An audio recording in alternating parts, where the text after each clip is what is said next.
Hey, what's up, Wargamers? This is Isaiah from World of Wargaming, and here today to give you a little tip for doing up your trees, your foliage. We all love trees. As you know, a over-terrained table enthusiast, you can never have too many trees. You just can't. You want them for spring, summer. You want different styles, different colors, because the more variety you have, the more natural and immersive your table is going to become. Now, the best way, in my opinion, to do this, which I think most people who do this any kind of thing, most people will agree, the best way is to not glue all your trees to one thing, is to put them on individual bases. So I have here some 32 mil MDF bases, which I think will be big enough for these trees. If not, then I will go track down the 75 mil ovals that I have somewhere in my wreck of a studio.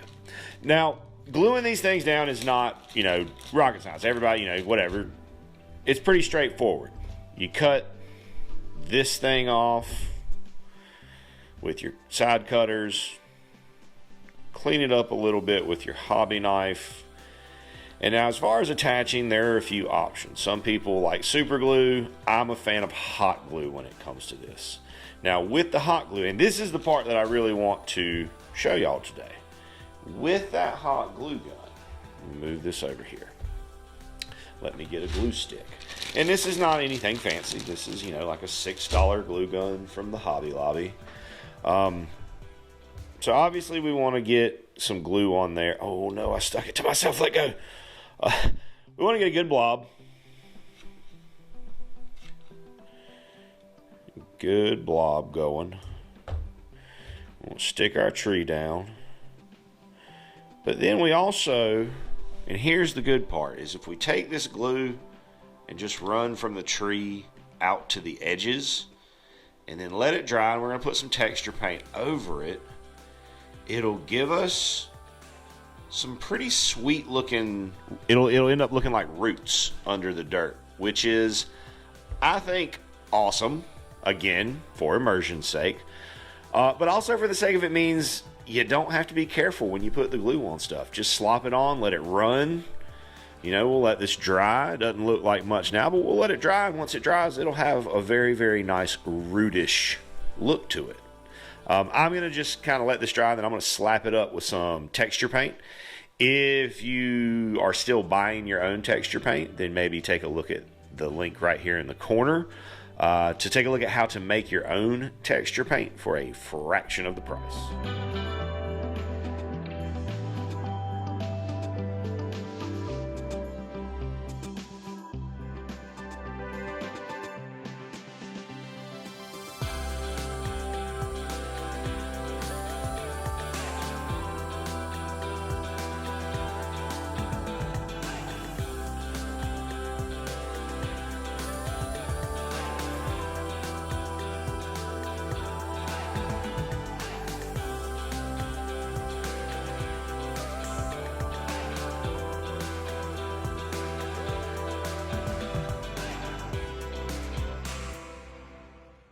All right, we got all the trees glued to their bases, and if they get pushed, they will wobble. For the most part, these 32 mils are working out beautifully. I was a little bit worried because I was worried that the trees, for the height of the trees and how wide they are at the top, that they might be a little bit too top heavy. Not a problem. So that's awesome. That worked out. It's beautiful when a plan comes to fruition like that. Now, I don't know if I mentioned it earlier, but these are not like super nice, fancy, trees. These are O gauge train model trees. It was like one of the top 4 or 5 hits when I searched Amazon. 16 of them for about 12, 13 bucks. And to add this to the trees that I already have is going to give me enough diversity for pretty much any woodland board that I want to create. Again, right now I'm gearing up for Rangers of Shadow Deep, so obviously I need trees because we're rangers, we're in the woods, we're doing rangery stuff. At this point, I'm going to take ye old texture mud paint, and we're just going to slop this all the way over the bases, over all this dry glue. And we're going to make sure, I normally take it all the way down around the rims too. I don't want to leave like a black rim on a tree. I think it looks bad. But that's my aesthetic. If you want to do it differently, obviously it's your tree, your forest, your world, your table. You do it how you please. But I'm going to do this all the way down around the bases.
Okay, everything's all dried up, and when we look at these, where we cover up that glue, it just gives us a nice little root growing out from the underneath that tree. Now, if you set them, whatever you set them on when you first pick them up when they dry, be sure to pick them up by the bases, because there is a chance that if you pick it up by the top, you're going to rip that thing out. Now, I'm done here. I'm not going to do anything else here. But, you know, if you wanted to do more, as with all things, you could always add some static grass or some moss or some little mushrooms or, you know, whatever you want. You can have some fallen leaves, a bush, a little kami sticking out, whatever, you know, whatever you want to do. It's up to you. It's your tree. But this is good for me. I normally leave them bare because a lot of times with the really, really big trees in nature, you know, they don't have a whole lot of stuff growing right around their bases because it's so shaded out.